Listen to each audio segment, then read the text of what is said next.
Welcome back. It's been nearly 5 decades since NASA sent our first mission to the moon, and Arizona played a crucial role in getting the astronauts ready.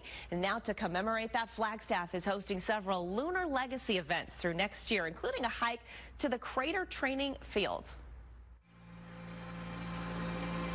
That's one small step for man, one giant leap for mankind. Nearly 50 years ago, the world watched one of the biggest moments in history. But before Neil Armstrong and Buzz Aldrin took those historic first steps on the moon's surface, they walked right here in Arizona.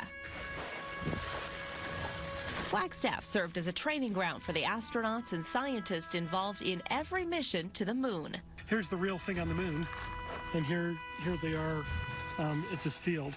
The volcanic cinders, small particles of hardened lava from Sunset Crater, created a similar environment to what they thought they'd find on the moon.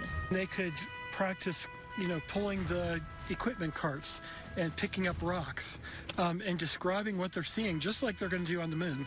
In the late 1960s, NASA officials carefully measured and laid explosives to carve out holes that would mimic the moon's craters.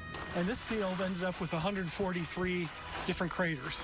Now, to celebrate the 50th anniversary of Apollo 11, the city of Flagstaff and the Coconino National Forest are hosting several lunar legacy events through next summer, including a hike to Crater Field 1. That's where the largest crater is. You begin by watching a short documentary, then follow an easy guided hike through the woods. We're familiar with the area, but we didn't know that it was used like this for the astronaut training, so it's really fun to come out here and be on the actual place where it happened. It wasn't just something that happened on one day and they were gone. For a decade, there were astronauts coming here, and there were geologists and other scientists working in town, making maps and developing instruments, all for the singular cause of going to the moon.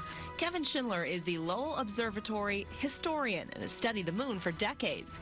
He says he's excited that Flagstaff will forever be a part of this milestone's history. It's been estimated 600 million people witnessed Neil Armstrong's first steps on the moon, watching on TV and listening on the radio. So for one moment, 600 million people stopped being Americans or Russians or black or white or whatever. They were humans and looked to the skies and celebrated the achievement of our species.